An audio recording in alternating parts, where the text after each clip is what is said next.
Imagina un universo invisible a nuestro alrededor, donde una batalla espiritual se despliega, imperceptible a nuestros ojos. Las Escrituras nos revelan que no enfrentamos solo fuerzas terrenales, sino poderes y autoridades que gobiernan las oscuridades de este mundo. Esta historia trata sobre lo que la Biblia verdaderamente enseña acerca de las fuerzas invisibles que influyen en nuestra vida diaria. En su carta a los Efesios, el apóstol Pablo presentó mensajes atemporales advirtiendo sobre la verdadera naturaleza de los conflictos espirituales. Él destacó que nuestra lucha no es contra lo físico, sino contra jerarquías sombrías y poderes malignos posicionados en las regiones celestiales, como se expresa en Efesios 6:12. Para los cristianos de Éfeso, involucrados en una sociedad que veneraba a la diosa Diana, en lo que fue una de las maravillas del mundo antiguo, esas palabras tenían un significado inmediato y urgente. Pablo no hablaba en metáforas, se refería a entidades reales, seres espirituales perversos en oposición a Dios, que tenían una influencia tangible sobre culturas y sistemas ideológicos.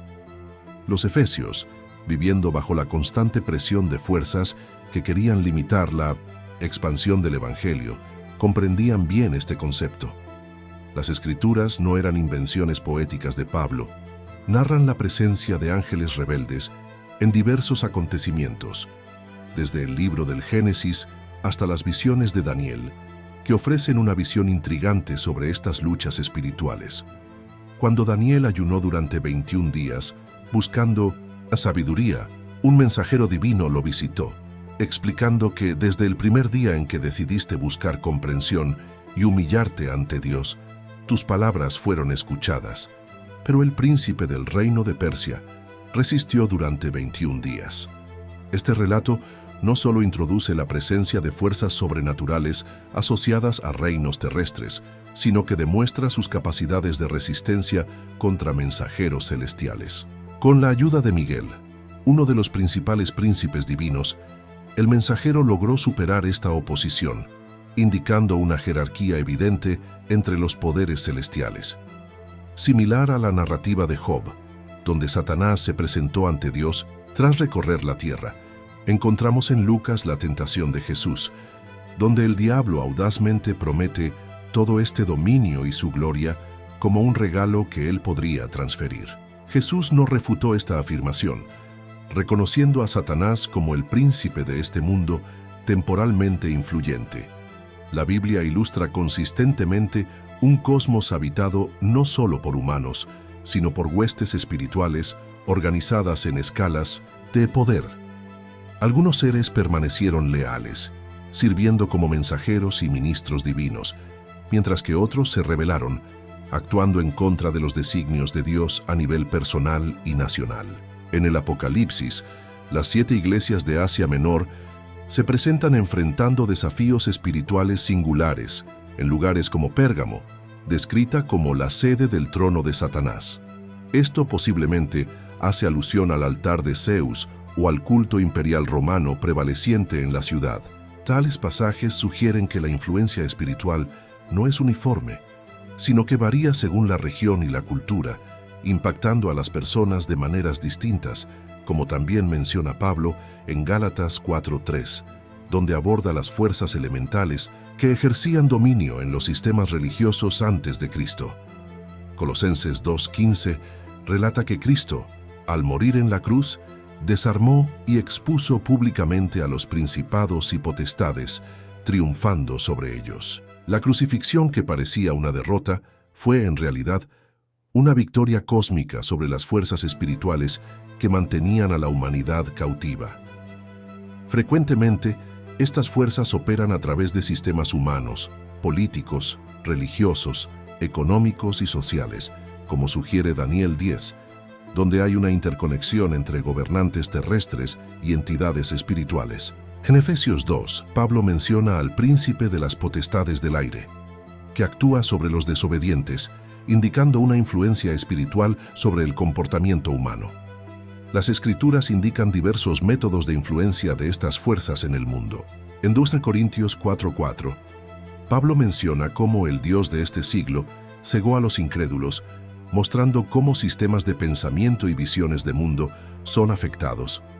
En 1 Timoteo 4:1, él alerta sobre las doctrinas de demonios que surgirán en los últimos tiempos, llevando a muchos a desviarse de la verdad a través de falsos enseñanzas.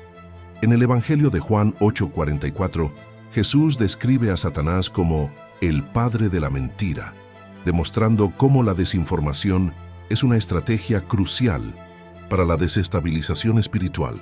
Desde el jardín del Edén, donde la serpiente cuestionó la palabra de Dios, esta táctica de distorsión ha sido efectiva, sembrando dudas sobre la veracidad y la bondad de las instrucciones divinas.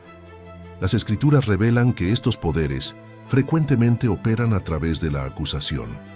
En Apocalipsis 12, Satanás es referenciado como el acusador de nuestros hermanos, que los denigra ante Dios incesantemente. Esto sugiere una actividad constante de condenación, donde la palabra diablo, proveniente del griego diabolos, significa calumniador o acusador, reflejando su estrategia de instigar sentimientos de culpa, vergüenza y condenación, incluso después del perdón de Dios. En contraste, tenemos al Espíritu Santo llamado Paráclito, que actúa como abogado y consolador. Esta distinción esencial trae paz a la vida de los fieles, ayudándoles a discernir el origen de los pensamientos que surgen en sus mentes. Mientras que la condena prolongada es un signo del enemigo, la convicción que lleva al arrepentimiento y a la restauración es una invitación de Dios para el cambio. Las Escrituras también resaltan que estas fuerzas operan a través de la tentación. En el desierto, en Mateo 4, Jesús es directamente tentado por Satanás, quien intenta explorar sus vulnerabilidades, ofreciéndole recompensas que desconsideraban el sufrimiento necesario para cumplir su misión mesiánica. Satanás distorsionó las Escrituras, utilizando pasajes fuera de contexto para intentar desviar a Jesús de su propósito. Esta táctica de manipulación persiste, con muchos utilizando verdades parciales y descontextualizadas de la palabra de Dios, para justificar comportamientos que van en contra de las enseñanzas divinas. Sin embargo, Jesús respondió a cada una de las tentaciones con la palabra de Dios correctamente aplicada, mostrando que la Escritura, cuando se entiende en su debido contexto, es un arma poderosa para enfrentar las embestidas engañosas del enemigo.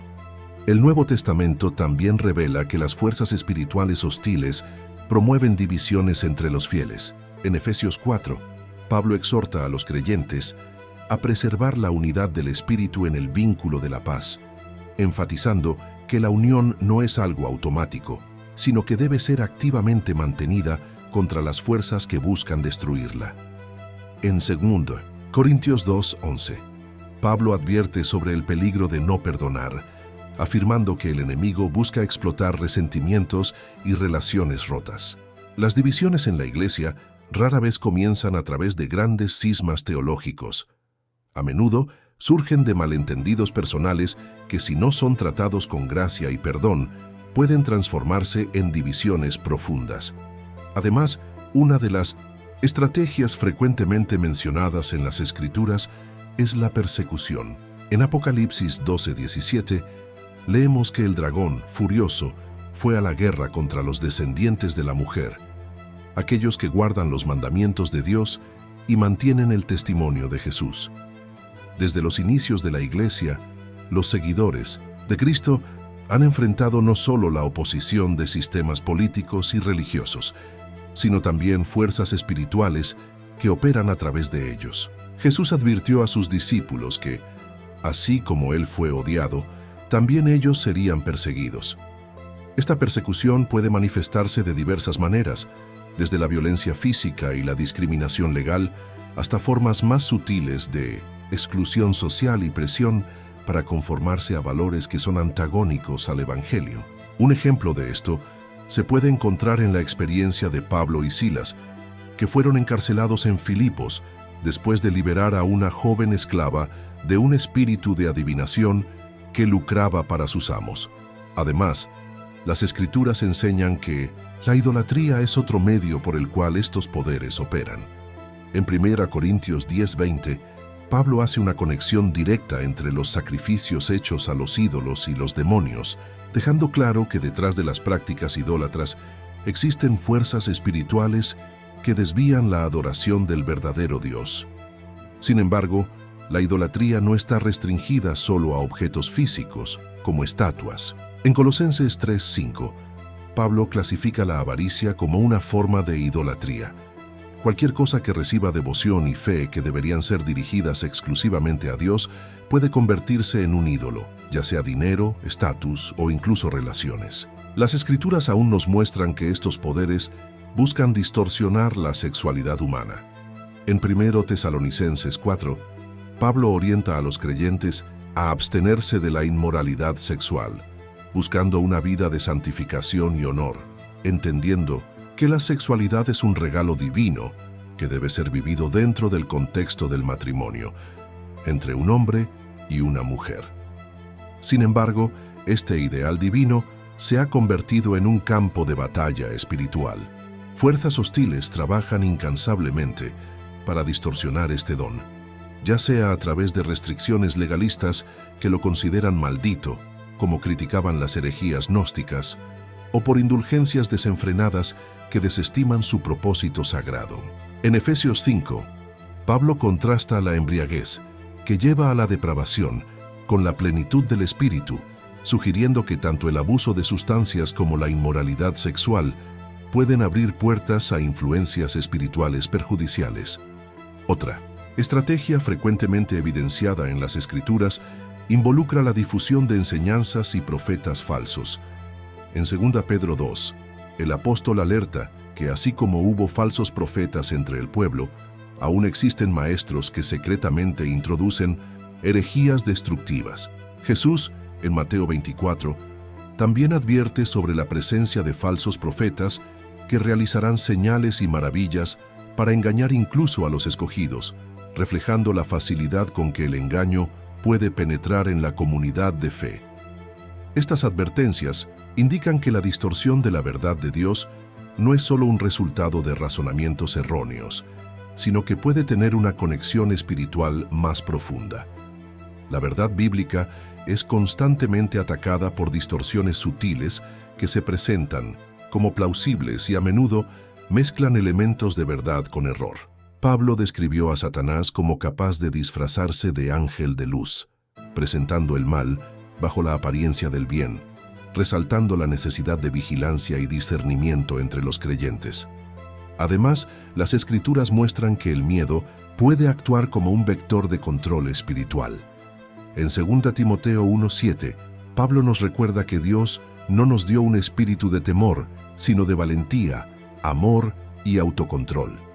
Esta afirmación sugiere que ciertos tipos de miedo no son simplemente reacciones emocionales naturales, sino que pueden tener orígenes espirituales que buscan desestabilizar a los creyentes. De manera similar, en Hebreos 2:15, leemos que Cristo vino a liberar a aquellos que, por causa del miedo a la muerte, estaban sujetos a servidumbre durante toda la vida. El miedo a la muerte, aunque comprensible hasta cierto punto, puede ser exacerbado por fuerzas espirituales que desean paralizar a los creyentes e impedirles vivir con valentía en el reino de Dios. Es importante resaltar que no todos los miedos son nocivos. Miedos prudentes pueden protegernos de peligros reales. Sin embargo, los miedos paralizantes que nos alejan de las promesas de Dios a menudo tienen una dimensión espiritual. El espíritu del miedo se basa en la inseguridad y la incertidumbre, mientras que el Espíritu Santo trae poder, amor y autocontrol.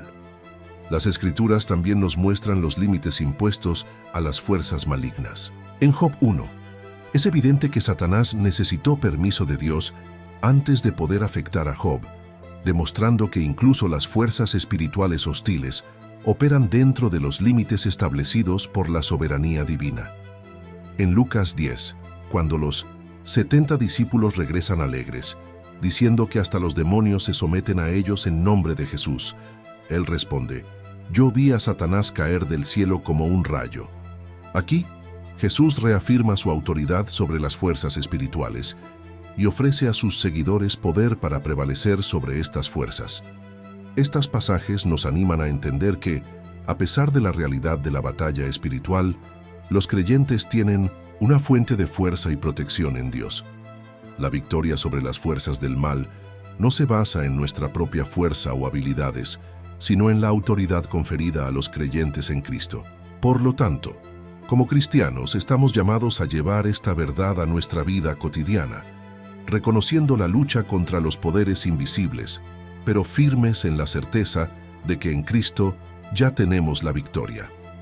En conclusión, al navegar por este mundo lleno de desafíos y fuerzas ocultas, es esencial estar conscientes de las estrategias de estas potencias, pero también es crucial recordar que, a través de la fe y la armadura de Dios, podemos resistir y permanecer firmes.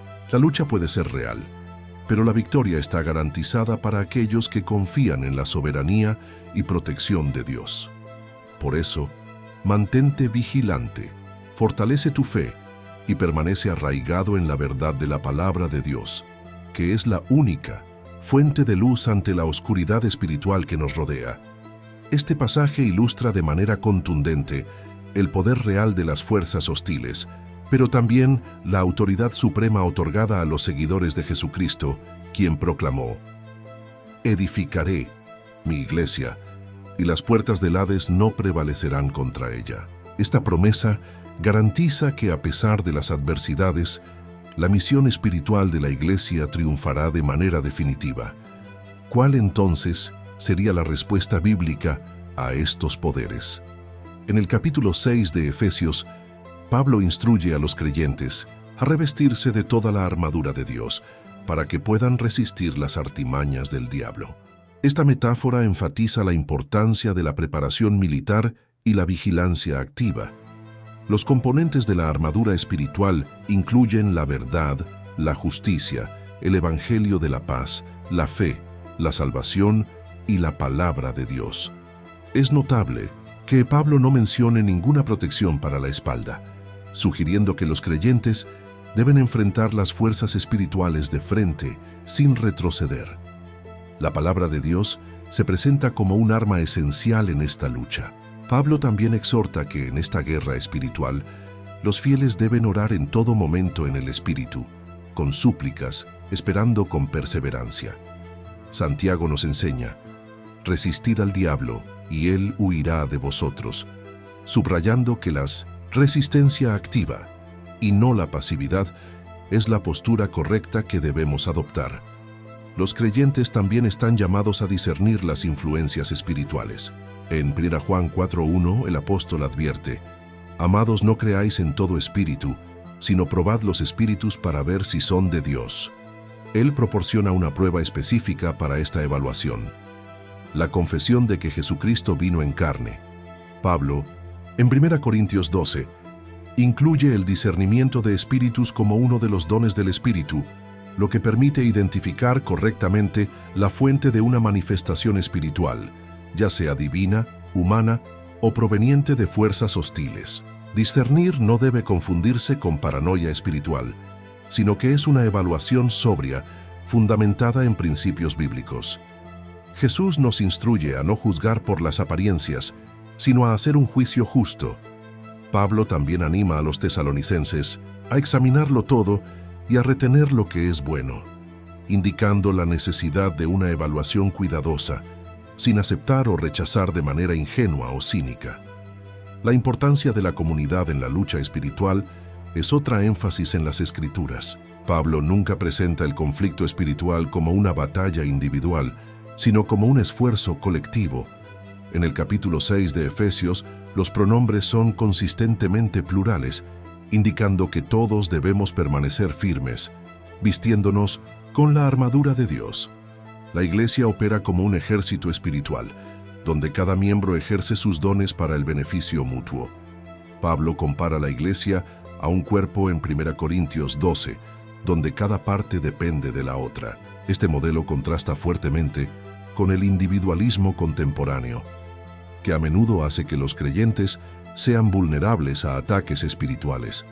Jesús enviaba a sus discípulos de dos en dos, reconociendo que el ministerio en pareja proporciona mayor protección y eficacia que los esfuerzos solitarios. Eclesiastés 4:9-10 nos enseña: mejores son dos que uno, porque ellos tienen mejor paga de su trabajo, porque si cayeren, el uno levantará a su compañero, pero ay del solo que no tuviese otro que le levante. Comprender la realidad de estas fuerzas nos lleva a evitar dos extremos: la negación y la obsesión. Aunque no hay un texto bíblico que infrinja esta enseñanza, es sabio notar que el diablo está contento tanto con nuestra negación de su existencia como con nuestra fascinación excesiva por él.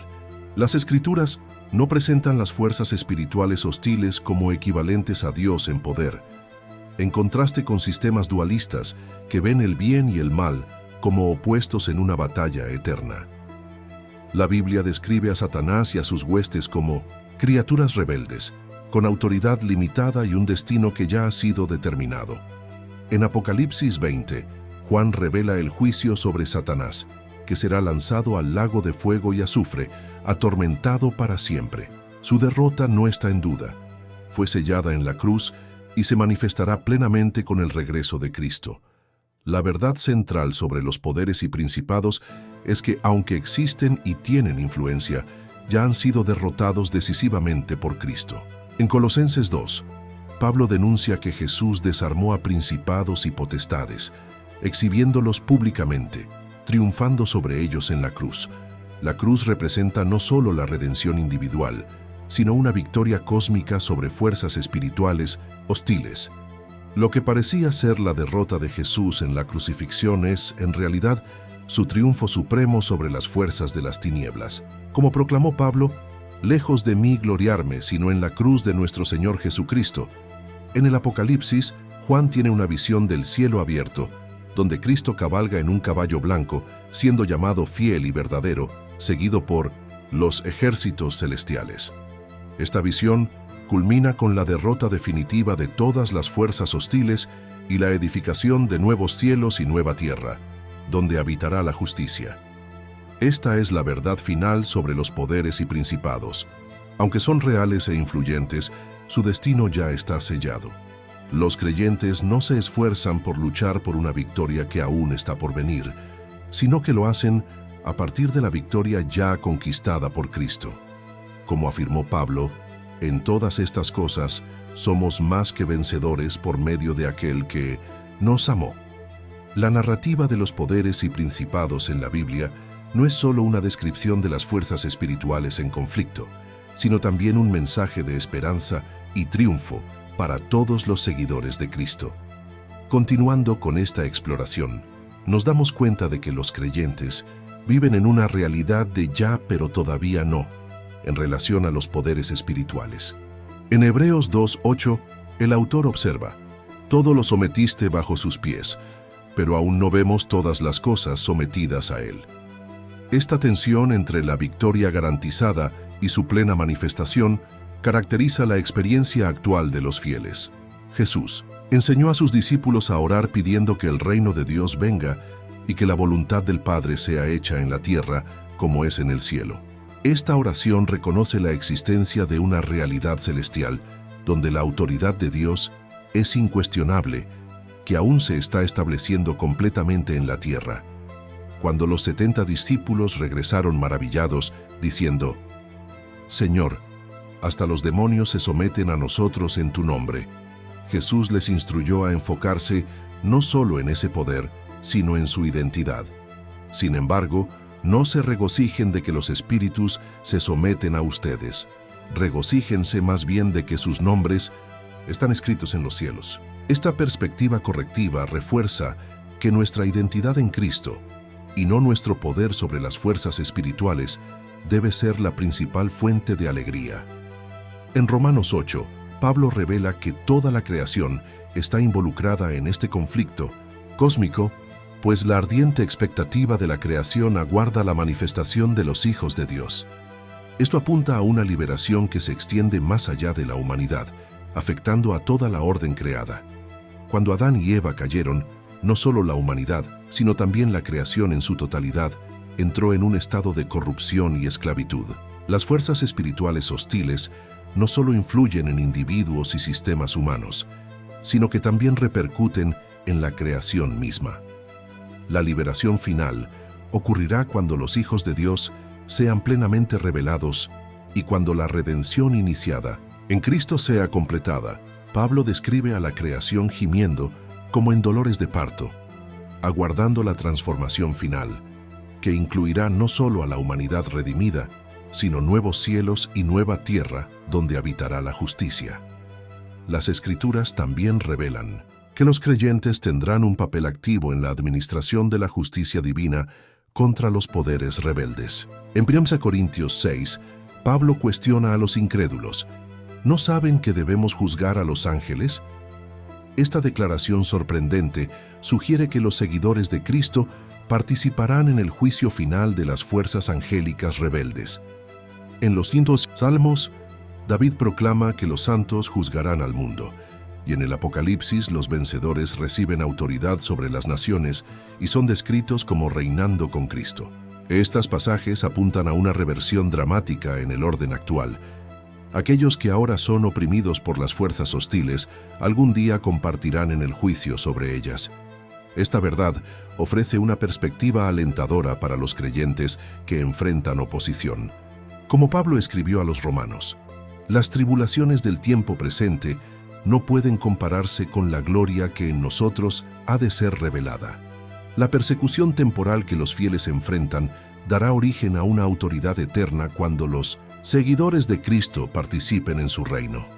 Las Escrituras frecuentemente utilizan imágenes del mundo natural para retratar los poderes espirituales. En Génesis, el tentador aparece como una serpiente. En 1 Pedro 5, el diablo es comparado a un león. Y en Lucas 10, Jesús se refiere a los demonios como serpientes y escorpiones. Estas metáforas no son meras figuras de lenguaje, sino que comunican verdades esenciales sobre la naturaleza de estas fuerzas.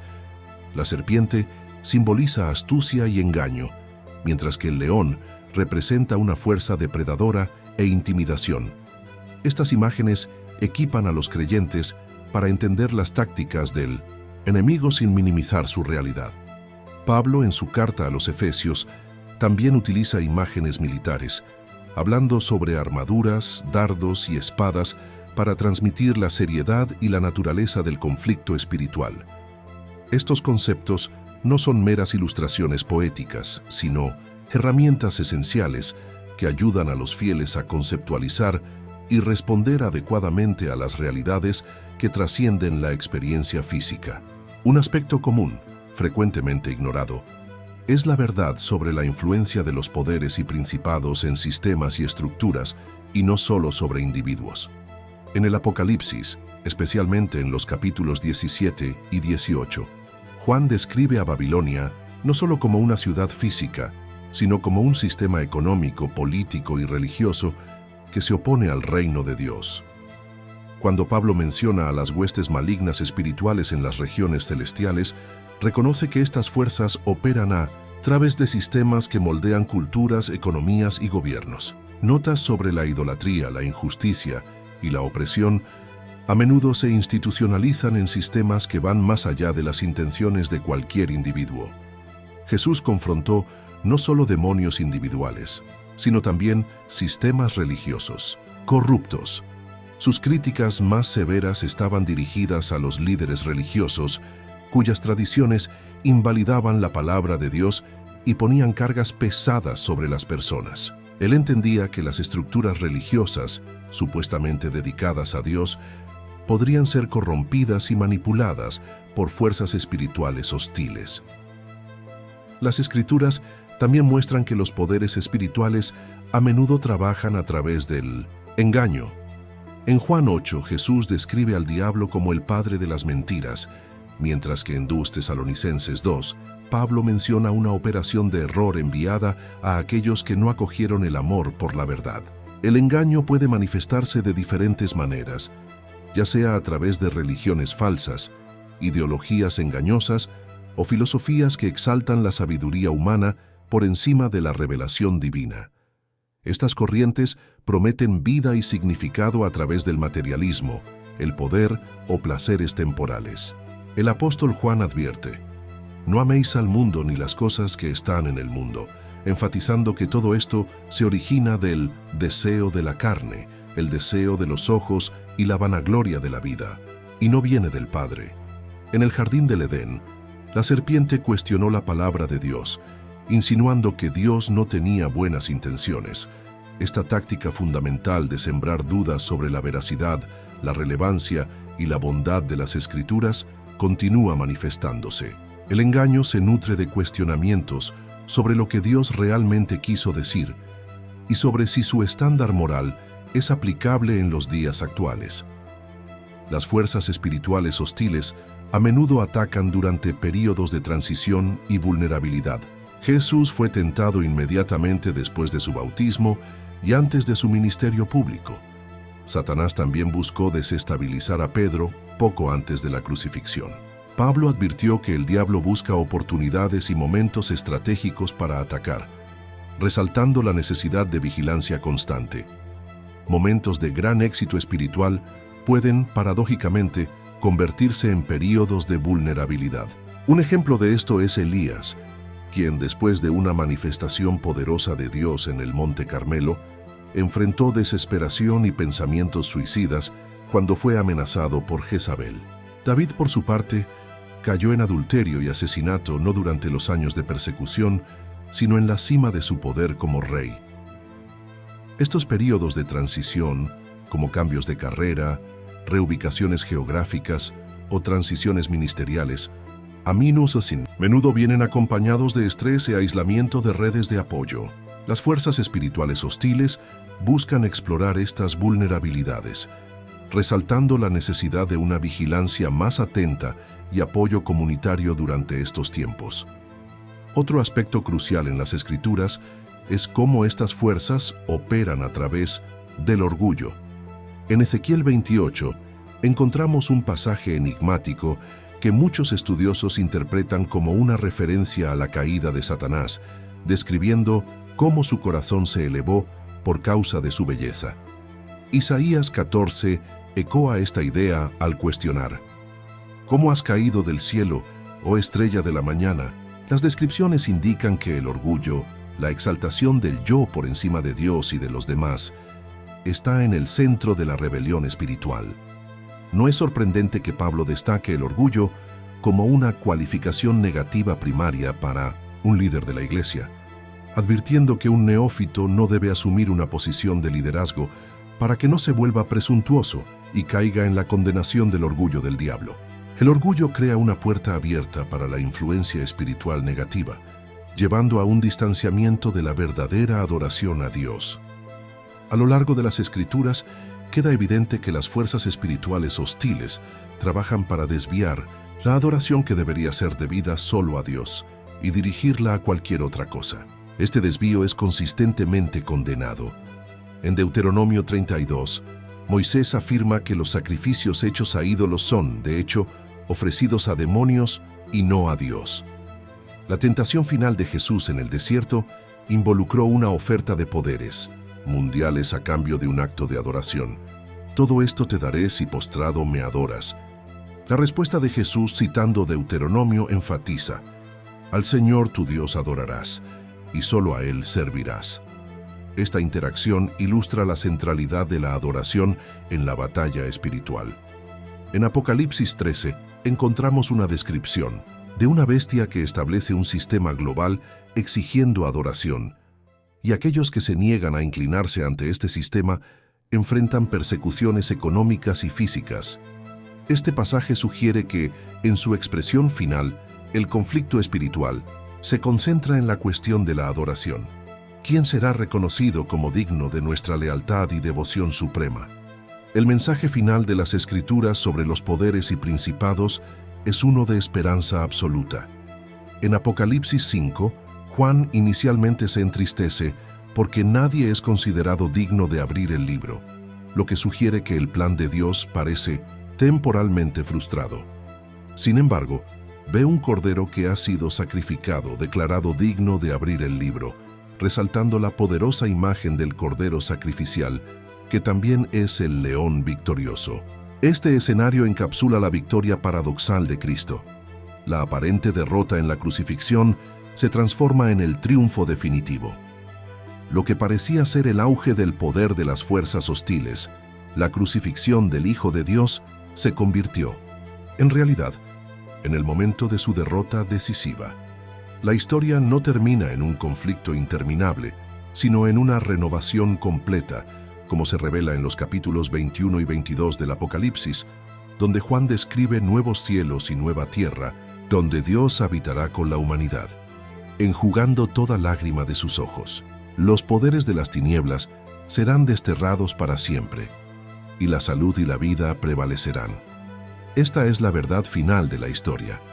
No se trata de un enfrentamiento cósmico sin fin o de una coexistencia eterna entre el bien y el mal, sino de la victoria completa de Dios y de la restauración de todas las cosas bajo el reinado de Cristo, donde no habrá más maldición, como Pablo afirma en Filipenses 2, para que al nombre de Jesús se doble toda rodilla y toda lengua confiese que Jesucristo es el Señor, para gloria de Dios Padre. La verdad subyacente sobre los poderes y principados no reside solo en sus tácticas o en su influencia, sino en su derrota definitiva a través de Cristo. Esta victoria es una conquista en la que todos sus seguidores ya participan y que en última instancia verá su plena manifestación. Al que está sentado en el trono y al Cordero se les dé alabanza, honra, gloria y poder por todos los siglos de los siglos. Por lo tanto, al contemplar la batalla espiritual, debemos mantener nuestros ojos en la victoria ya conquistada por Cristo, en lugar de centrarnos únicamente en las dificultades que enfrentamos a diario. Esta perspectiva nos brinda confianza y fuerza para trabajar juntos como comunidad cristiana, vistiéndonos con la armadura de Dios, discerniendo las influencias espirituales a nuestro alrededor y perseverando en la fe, sabiendo que somos más que vencedores. Es un llamado a la acción, una invitación a vivir en plena comunión con Dios y entre nosotros, mientras aguardamos ansiosamente la manifestación final de su reino y la restauración de todas las cosas.